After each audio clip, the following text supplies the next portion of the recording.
सत्य परिस्थितीचा सविस्तर आढावा। परभणी जिल्ह्यातील पालम नगरपंचायत विकास कामांमध्ये जो कोट्यवधी रुपयांचा घोटाळा झाला आहे, या प्रकरणात सामाजिक कार्यकर्ते पत्रकार ॲडव्होकेट रामप्रसाद मनियार यांनी मागील वर्षापासून सबळ पुराव्यासहित पाठपुरावा केला आहे। दरम्यान त्यांनी अनेक वेळा आमरण उपोषणही केले। पालम ते परभणीपासून मुंबई ते दिल्लीच्या जंतर मंतर मैदानावर सुद्धा त्यांनी आमरण उपोषण करून या कोट्यवधी रुपयांच्या भ्रष्टाचाराचा पाठपुरावा केला।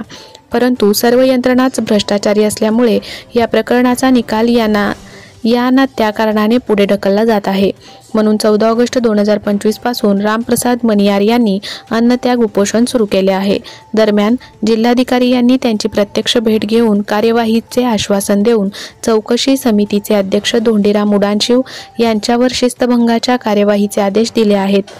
रामप्रसाद मनियार यांचा अन्नत्याग उपोषणाचा हा 4था दिवस आहे।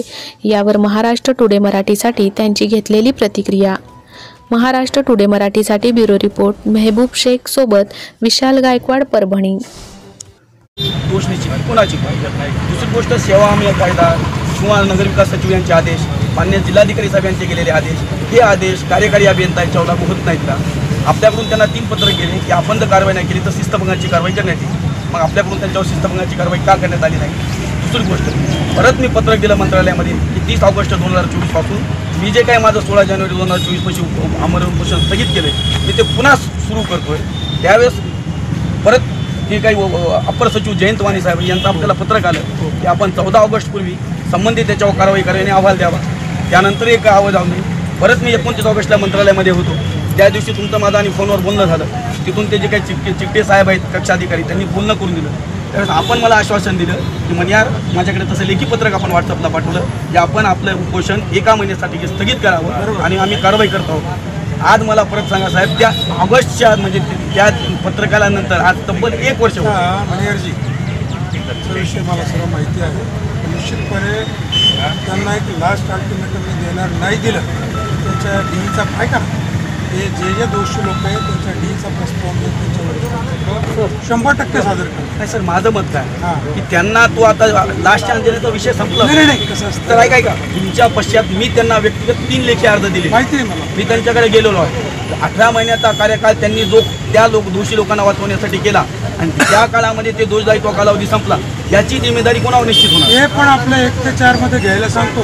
दोष आहे ना त्यांचा तो देखील मला माझं हे मागणं आहे की त्यांच्यावर आजच सिस्टमाची कारवाई प्रस्तावित व्हायला पाहिजे आणि या कामाच्या चौकशीसाठी नवीन समिती गठीत व्हायला राहिलं। याच्यापेक्षा दुसरं ही जी काही नगरपंचायत आहे अख्खी, मी नगरपंचायतचे आज इस्टिमेटमध्ये MB मध्ये आणि प्रत्यक्ष कामामध्ये असलेले वास्तव पुरावे माझ्याकडे आहेत। या पुराव्याला समितीची काय आवश्यकता आहे? हे तर प्रत्यक्ष पुरावे आपण तपासणी करून पाहणी करून कारवाई करू शकता। फिजिकली इन्स्पेक्शन जे आहे ते टेक्निकल लोक पण आपल्याला दिली होती, तुम्हालाही माहिती आहे। आपला हा उद्देश होता समितीचा जर कन्करंट रिपोर्ट आला टेक्निकली पाहणं गरजेचं आहे ना।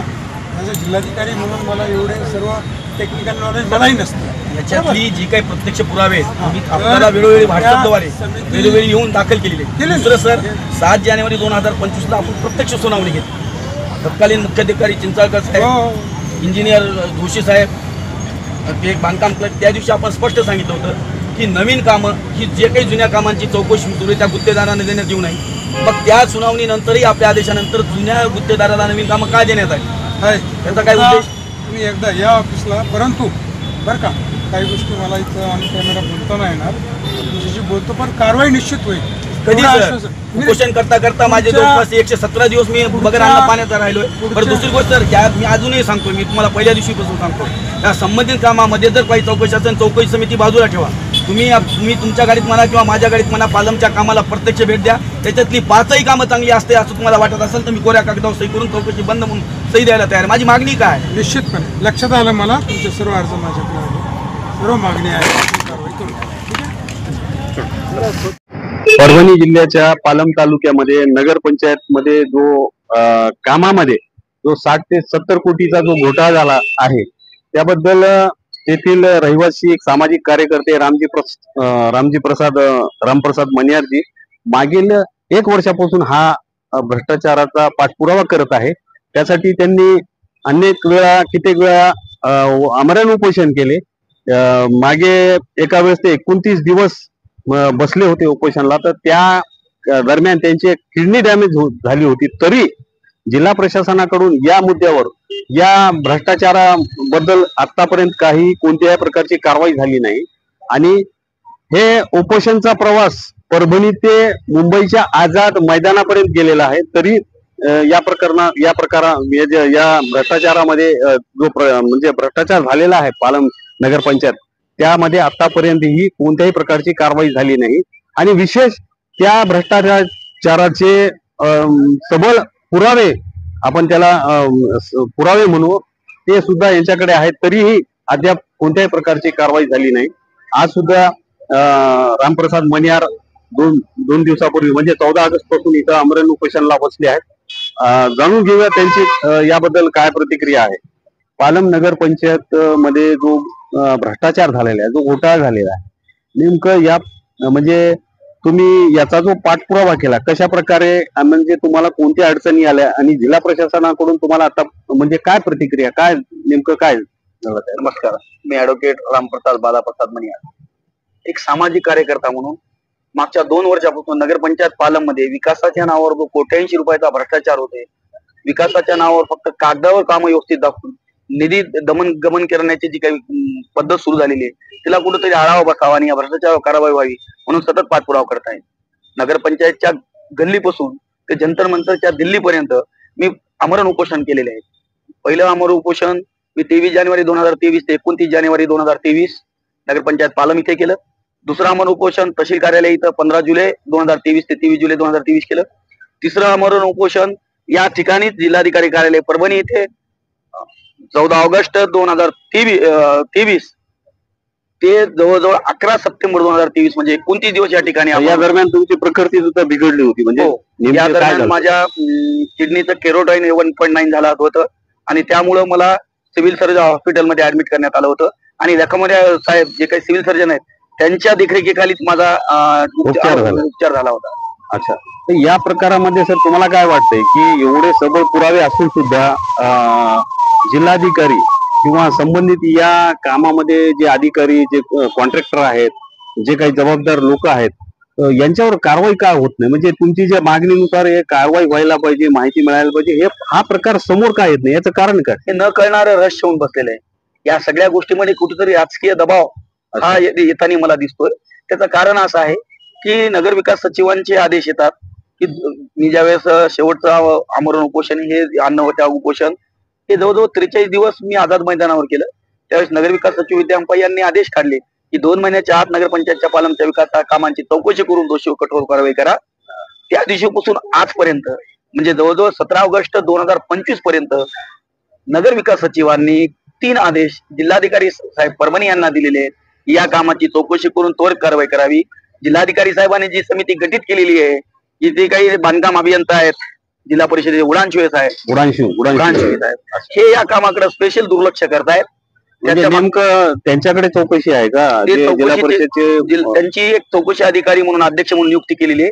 त्यासोबत संदीप पवार हे गुणवत्ता नियंत्रण विभागाचे आणि विद्युत अभियंता चौकशी समिती यांच्याकडे आहे. चौकशी समितीचे अध्यक्ष आहेत. यांना जिल्हाधिकारी यांनी निर्देशित केलं होतं की 1 महिन्याच्या आत चौकशी पूर्ण करून अहवाल देण्यात यावा. पण उडानशिवे साहेब आणि त्या समितीनं हे नगरपंचायतचे जे काही पदाधिकारी आहेत किंवा अधिकारी आहेत त्यांच्याशी संगनमत करून सदरचे काम आजपर्यंत 18 महिने झालं चौकशी पूर्ण केलेली नाही. आणि मग जर 18 महिने एखादा अधिकारी जिल्हाधिकाऱ्यांचे आदेश, नगर विकास सचिवांचे आदेश मान्य करत नसेल, चौकशी पूर्ण करत नसेल, तर त्याच्यावर शिस्तभंगाची कारवाई झाली पाहिजे. त्यांना सेवा हमी कायदा लागू होत नाही का? मग या जर सगळ्या गोष्टी जिल्हाधिकारी साहेब 15 ऑगस्टच्या दिवशी मला भेटायला आले होते. जिल्हाधिकारी साहेबांनी या सगळ्या गोष्टी मान्य केल्या की कुठेतरी नगरपंचायत पालमकडे चौकशीमध्ये दुर्लक्ष झालेले. आणि मी त्या उडानशिवे साहेब जे काय आहेत चौकशीमध्ये अध्यक्ष, त्यांचं 1-3-1-4 बोलून डिपार्टमेंटल इन्क्वायरी लावतोय.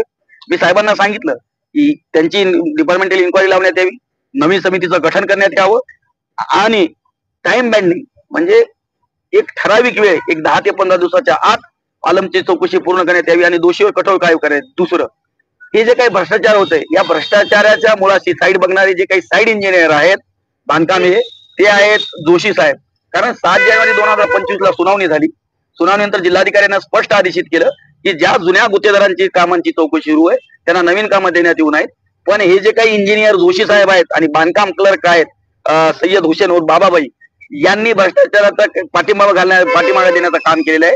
ही सगळी कामं या जुन्या समितीला जुन्या गुत्तेदारांना देण्यात आलेली आहे आणि जुने गुत्तेदार हे बांधकाम अभियंता जोशी साहेब आणि सय्यद हुसेन हे बाबाबाई हे संगनमत करून या पूर्ण भ्रष्टाचाराचे त्यांनी षडयंत्र रचलेले आहेत. आता सुद्धा नवीन कामं झालेली ही थातूर करायची, फक्त काम करताना त्याचे नोट काम फोटो थोडेसे चांगले काढायचे आणि पुन्हा काम तशाच प्रकारचं उरकून भ्रष्टाचाराचा कळस केलाय. माझी जिल्हाधिकारी साहेबांना विनंती आहे की जिल्हाधिकारी साहेब यांनी आदेश दिल्यानंतर सुद्धा स्पष्ट सांगितल्यानंतर की शासन आपल्याला निधी हे चांगली कामं करण्यासाठी देतो, तुम्ही तुमची ती जिम्मेदारी की कामं चांगली करा.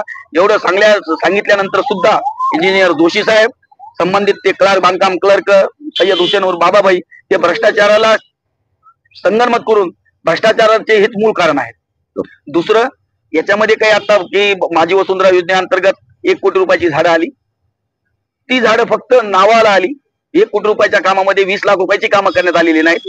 त्या माझी वसुंधरा योजनेअंतर्गत जुनी स्मशानभूमी नवीन स्मशानभूमी इथे झाडे लावणे 16,66,000 वृक्षारोपण, त्याच्यानंतर डिवायडरवर झाडं लावणे 7 लाख, जवळजवळ 7.5 लाख रुपये, रोपवाटिका तयार करणे 6,62,000 रुपये, जायकवाडीमध्ये चेन तयार करणे 4.5 लाख रुपये, रोड साईड पालम शहरामध्ये झाडे लावणे 26,66,000 रुपये, वॉटर हार्वेस्टिंगचे 4 लाख रुपये, असे वेगवेगळ्या ठिकाणी मिळून 1 कोटी रुपये आले. या 1 कोटी रुपयामध्ये गावामध्ये 70-80 ठिकाणी कामच करण्यात आलेली नाही, फक्त कागदावर झालंय. आजही रोपवाटिका जी वार्ड क्रमांक 7 मधून ती नगरपंचायतच्या बाजूला घेण्यात आली. माझ्याकडे त्याचे पुरावे आहेत, व्हिडिओ आहेत आणि मी जिल्हाधिकारी साहेबांना टाकलेले आहेत. आजही तिथं फक्त 5 ते 7,000 रुपयाची झाडी लावलेली आहे आणि रोपवाटिकेच्या नावावर मध्ये कडुलिंबाची आणि बाबळीची आणि तणकट आलेले आहे. ही वस्तुस्थिती परिस्थिती आहे कामांची.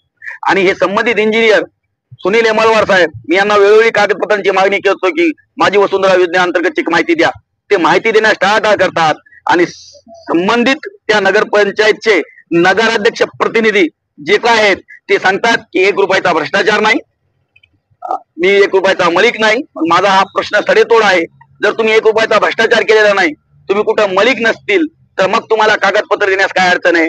आणि दुसरी गोष्ट, मी या चॅनलच्या माध्यमातून आवाहन करतो की ही चौकशी, जिल्हाधिकाऱ्यांचे आदेश, चौकशीचा भाग तर हे होतच राहील. तुम्ही जर भ्रष्टाचार केला नसेल तर पालम शहरामध्ये खुल्या चर्चेचं आवाहन करा. तुमच्याकडे असलेले पुरावे घेऊन या. हे माझ्याकडचे पुरावे समोर ठेवतो. वस्तुस्थितीमध्ये दुधाचं दूध आणि पाण्याचं पाणी होईल आणि भ्रष्टाचार झाला की नाही हे पालमच्या सामान्य जनतेला कळून येईल.